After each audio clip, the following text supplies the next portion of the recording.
Well, hello guys, welcome back to the podcast. Again, running around schedule-wise, so I'm in my car because my daughter is at horseback riding lessons, which we live out in the country, so if you don't know how to ride a horse, what are you even doing, right? So try to keep this one short again. I'm trying to stack responsibilities so that I can try to be more productive. So thank you guys for joining the podcast again. I know I've been a little less frequent with my posting, but that's just because summer travel, daughter's out of school, we did some conferencing stuff, we went vacation, kind of working vacations. So with that, I'm a one-man band.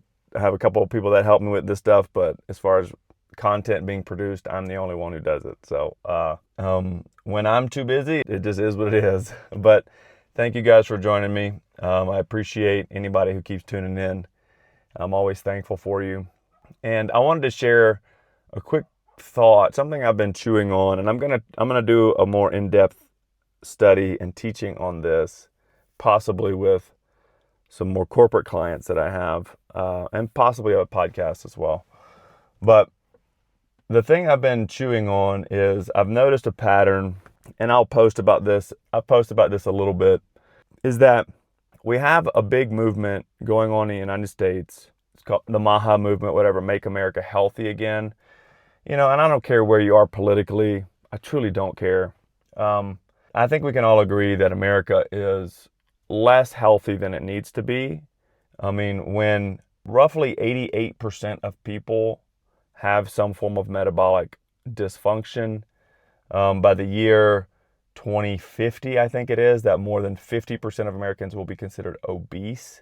And with obesity comes many risk factors, diabetes, heart disease, colorectal cancer. I mean, basically, the more above your ideal weight you get, especially with fat tissue, the more likely it is for you to die early of chronic diseases. And I know there's like a whole, less so now, but there was a much bigger movement around you're healthy at any size. And that's just patently false. The evidence does not support that. The science does not support it. You cannot be dead at any size, but being healthy at any size is patently false. And that's too fat or too thin, right? Like you can have too little muscle and you will have insulin resistance. You can be really skinny and be skinny fat, which means the proportion of fat to muscle ratio is not in a healthy range for you. And the same thing happens when you're over fat. So there's this movement of people trying to make American systems, groceries, food production, trying to make it a bit healthier. And there's a lot of argument around what works for that, which way should people go. Should RFK do this or that? I mean, he's starting with some pretty low-hanging fruit, which is like, hey, just take some of the engineered things that other countries are saying are just not good for you. And they're like, our food is banned. Many of our foods are banned in European countries and other places because of the additives in it. And maybe let's just not make it toxic. Maybe I know some people will be like, well, seed oils, food dyes, none of these things have been proven to cause problems. Well, maybe they're not proven to, but can we just agree that maybe they're not the best ideas? Just maybe. I know some people will still argue with that, but more in the line of, if we're moving in the direction of health, I'm not really concerned where we go. I'm just glad we're on the journey, okay? So there is that thought. But then I also notice this pattern of people, and this is Christians, this is not, irregardless of your faith, facility, like any of that, whatever, is that people will almost always find the easiest way, least responsible way to make a change, okay? I find a lot of people who are trying to get healthy or try to work towards health, or they feel convicted about their health, they try to start with the thing that most times requires the least amount of responsibility. So, but very particular is like when I deal with people who are starting this journey, one of the first questions they ever ask is, what supplements should I be taking to help me with this journey? And the issue is most people are over fat and they're unhealthy. The fact that we run to addition, not subtraction, like, should I add to my diet? What should I add to my life? It's very clearly of the amount of commitment they have to this journey, or what they think, or the amount of knowledge they have or don't have around this journey of getting healthy. Same thing is what's happening with like food dyes, seed oils, and things like that. A lot of people are really focusing on that, and they're like, seed oils are killing everybody. Food dyes cause ADD. Food dyes are causing attention deficit disorder and other issues. And this may be true. There may be some evidence to support that. But you know what's killing more people? Being out of shape. That's number one. And being over fat is what's killing people. So the number of people who are like, oh my God, food dyes, they're killing everybody. Seed oils, killing everybody. But who think going for a 20-minute walk is considered cardio and exercise, shows you that we're really not equipped to have this argument, to have this conversation. Because if you can't exercise in the gym regularly, if you can't commit yourself to taking care of your body physically through movement, through sleep, and through basic conscientious food choices, I don't care what food dyes are in your food, right? Exercise is by far the largest mitigator of disease, dementia, heart disease, diabetes, obesity, chronic, ED, erectile dysfunction, dementia, Alzheimer's. Like, I know I mentioned those, but exercise is by far the largest intervention, the strongest medication that will change people's lives. Now, you have some very specific cases where people have maybe extreme food allergies, when dealing with like autism, epilepsy. Some people will be like, yeah, but I had a buddy or my mom. Like, I'm not talking about the one person that you know whose diet changed their life. That's not what I'm talking about. I'm talking about en masse, the number of people in America who are dying every year. About 800,000 people a year in America die from heart disease. About 6 to 7 million people in America are living with Alzheimer's, dementia, and that will eventually cause them to die early because of complications from that, right? Like on my mom's side, her name was Nancy. She had dementia and Alzheimer's, and because her health just failed so much from that, she ended up dying of a stroke, okay? On my father's side, her name was Enola. She had Alzheimer's, dementia as well, and it eventually took her life as well. Now, people are dying en masse from these chronic diseases that could they be linked to food dyes and additives and all this other stuff? Possibly. And there probably is some link there.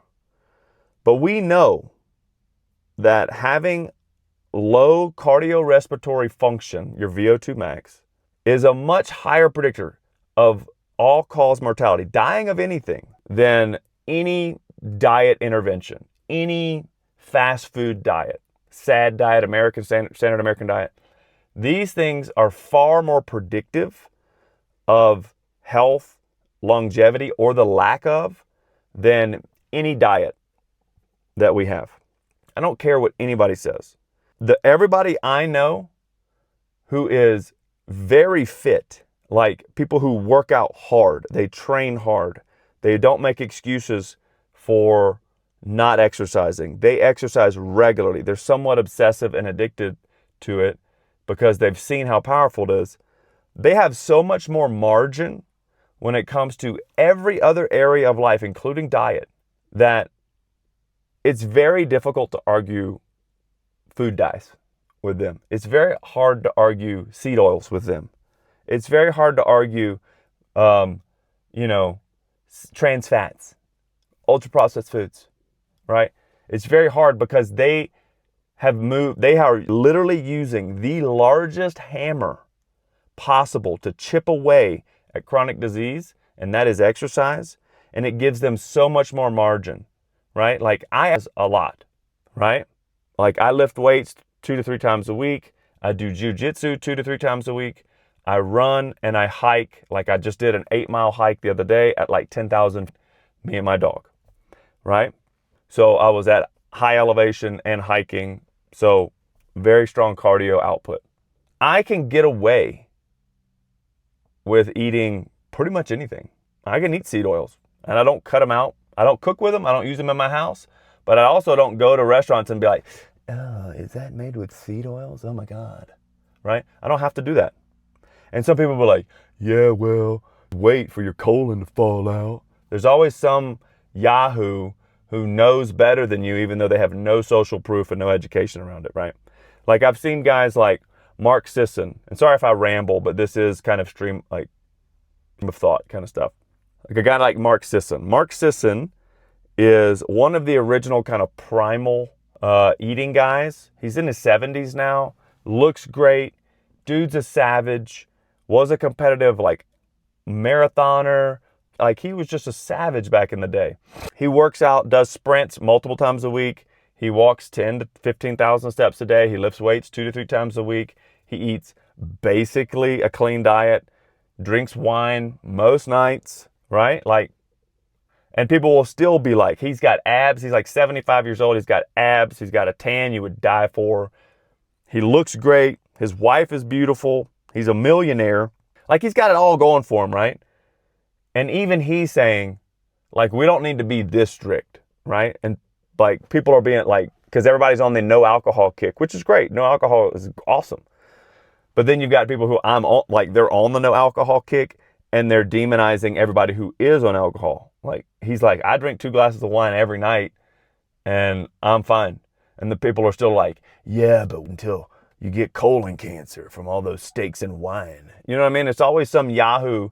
But the social proof shows that if you will really pull the lever of exercise, stop wasting your time and money and energy on stupid diet, trivial interventions. You don't need more colostrum. You don't need detox teas. You don't need dandelion root. You don't need ginseng and elderberry. Will those things help? Maybe.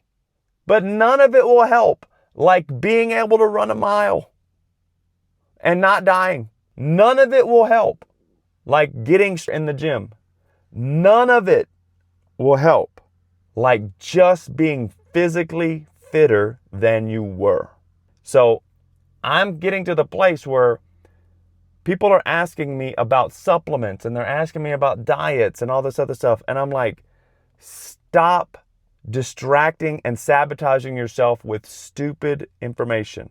If you cannot run, if you cannot go for a walk and not get out of breath, if you get less than 5,000 steps a day, I don't care what seed oils you cut out.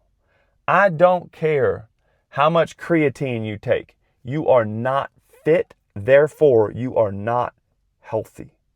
A healthy body is fit. It is not fragile. It is not, oh, well, like I was on some carnivore diet guys thing the other day, and I love the carnivore diet. I have plenty of clients on it. I do it from time to time. It works great for me, right? Like the mental clarity, it works great, especially when I'm cutting weight for like a jiu-jitsu competition. It's so easy because I get plenty of protein and fats. I recover well. It's great. But this guy's like, I had some bacon and I knew it had some nitrates in it and I knew it had some sugar in it and I was wrecked. My intestines and everything were wrecked for days and days and days.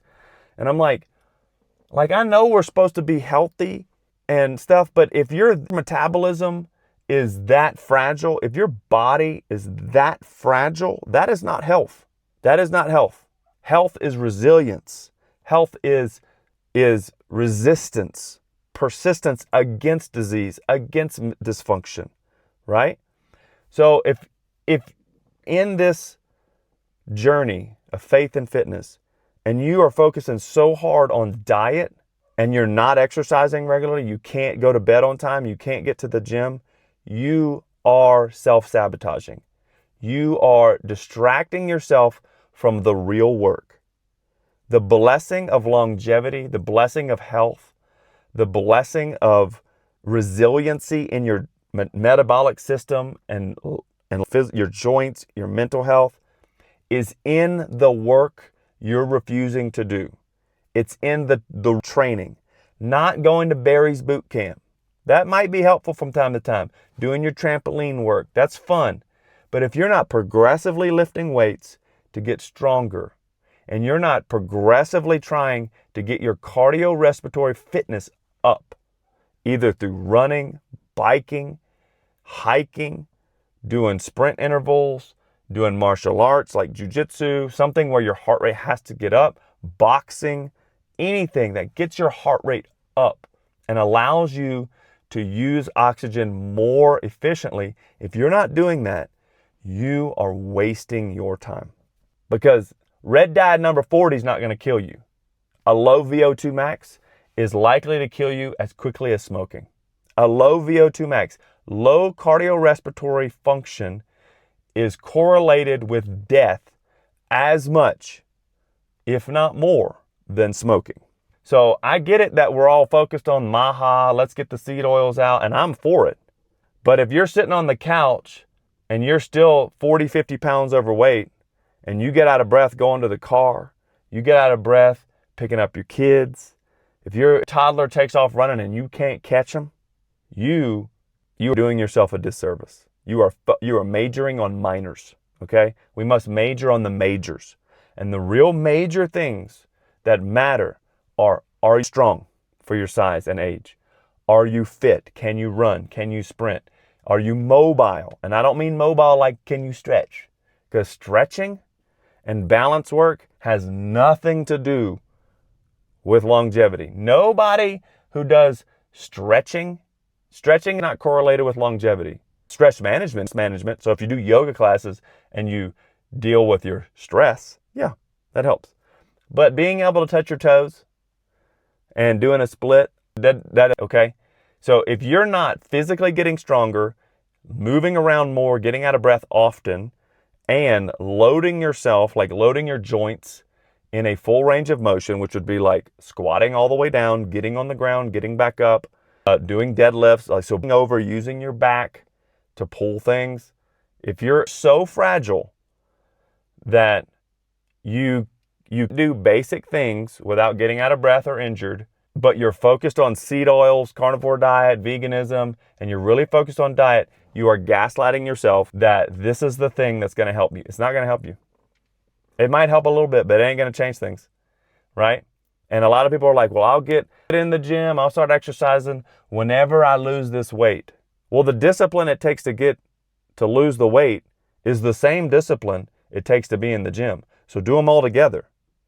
You know what I mean? Like, why lose your muscle mass dieting only to have to go back and gain it back, right? So the same discipline it takes to focus on seed oils, dyes, vaccines even, which I'm not an anti-vaxxer, but the number of people who are focused on vaccines as like the cause of all this issues, the biggest cause of all this issues is we're fat and out of shape. Humans, your body is built to move. Your body is designed by God to be strong. He commanded Joshua to be strong and courageous. He didn't mean have strong character. He didn't mean, oh, be resilient and don't cry at night. He didn't mean, oh, be strong in that you can really talk well to yourself and have 37 affirmations. Those things are great. But he physically had to be strong. He physically had to go into battle. They had to march for days on end. They had to physically fight. They had to set up and tear down camp, the tent. They had a very physical life. And it was commanded that he be strong and brave. Many of us are sitting in our pews. we're sitting at church, and we're working our strength. We're confessing our resilience and our bravery, and we're believing that the Lord's going to bless us. And then we sit there and we wait. Well, last I checked, prayer does not cause myofibrillar generation, which is muscle fiber generation.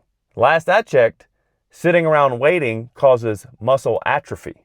And many of us are sitting on our behinds, praying and waiting, binding the devil from our sickness, and refusing to get off of our butts and go for a walk, go lift weights, go to the gym, right? I even said this in a recent reel.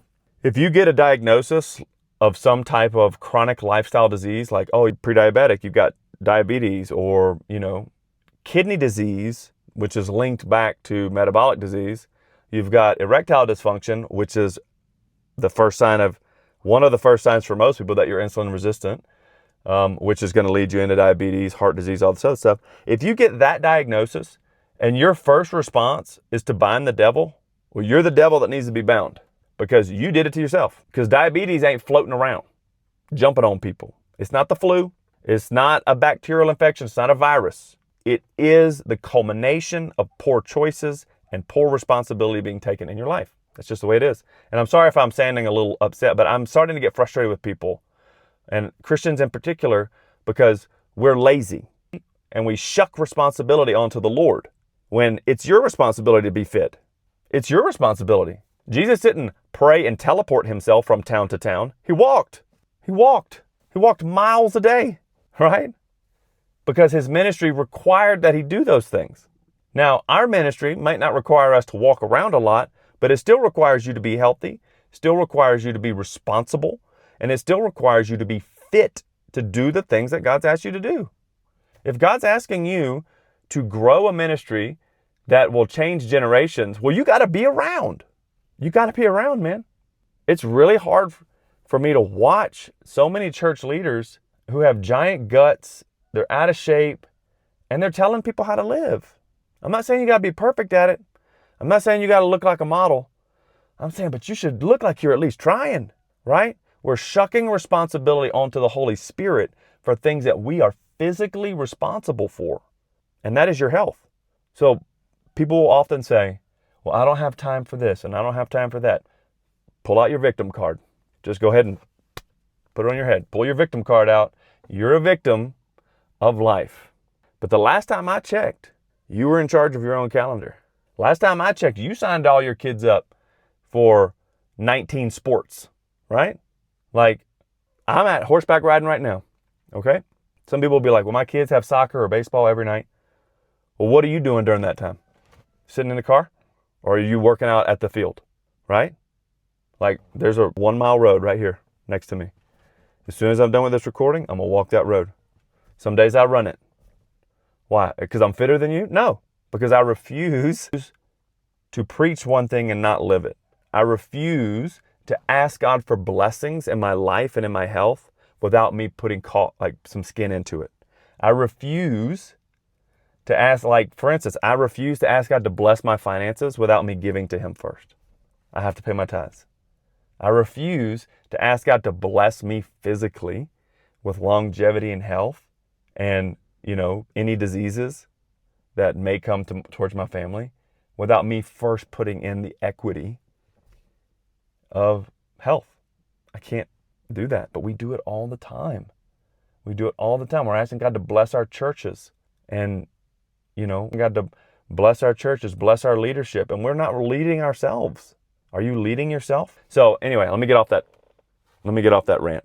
The big thing is the lowest hanging fruit for your longevity and health right now, and mine, is exercise. It outperforms every intervention for Alzheimer's, dementia. It outperforms every medication for diabetes. There is no medication that cures diabetes.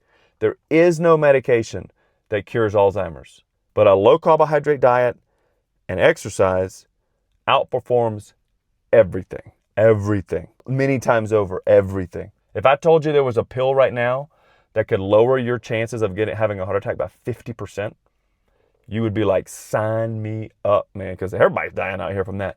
Oh, yeah, it's called a walk. It's called going for a run. 50%, right? Ladies who get out of breath, have a high VO2 max regularly, have like a less chance of having Alzheimer's or dementia. Exercise is the number one. So let me encourage you. I know I kind of ranted a little bit and I pushed hard because I do get fired up about this stuff, right? But I'm not preaching at you anything that I'm not preaching at myself, just so you know. I live the way I live because I've seen it. And I see guys who are like focusing on so many small things, like how many calories should I have? What supplement should I be taking? L-arginine? Should I be taking carnitine? Should I be taking phosphorus? Blah, blah, blah. I'm like, stop it. When's the last time you lifted weights? Stop it. When's the last time you woke up in the morning and you did a 30-minute run and you just wanted to die because it was so hard? When's the last time you did the hard thing instead of looking for the easy thing? Right? Because it's in the hard thing, that's where the growth happens. It's in the suffering, it's in the discipline. That's where health comes from. And health rarely from addition. It usually comes from subtraction. It comes from subtracting the junk food out of your life. It comes from subtracting the laziness and excuses out of your life, okay? And look, let me tell you, I believe in you. I believe in your ministry. I believe that God's called you. And the only reason I'm even talking like this is because I know He loves you and He has a great plan for you and for your life. And you got to be around to express it. You can't just be around and express this weak, overweight, fragile example of what ministry is supposed to be. We're supposed to be strong and courageous. Strong and courageous. That doesn't mean bodybuilder. That doesn't mean ripped and having abs. Abs are almost purely genetic, right? Having abs is like so genetically determined. Right? But everybody thinks that they're going to get abs. Not unless you picked your parents well, usually. And then you're obsessively restricted on your diet and you know how to do that. Or you have a coach who can really help you do it. Abs are not a sign of health. Abs are just a sign of discipline and really good genetics. Okay? I'm talking about that are active, not vacations that are debaucherous in how much food you get to eat, how much trash you get to eat. I mean, will you make the change that when you are taking care of yourself, like self-care, or you need to unwind, you choose things that are not deleterious to your health, but actually positive to your health? Because most people, their care is Netflix, binge on some pizza and popcorn, and generally just be a hedonistic about the things that you would never pick for a healthy person, right? So let me just encourage you. You have a purpose. You have a calling. Stop focusing on the minors. Focus on the majors. And the majors are get your body moving, exercise, sleep. Focus on real habits. Stop focusing on your victim mentality of my schedule and my boss. And it doesn't matter. Nobody cares. Go for a run. Go to a boot camp class. Lift weights. Stop making excuses. Move your calendar around. Change your schedule. If your kids' schedules are too hectic, well, you're their parent. Figure it out. Your kid can't have everything and you die early, right? What kind of parent would I be if I just let my daughter's desires really ravage my own health, right? That's not leadership. That's doing whatever somebody else wants and needs at my own expense.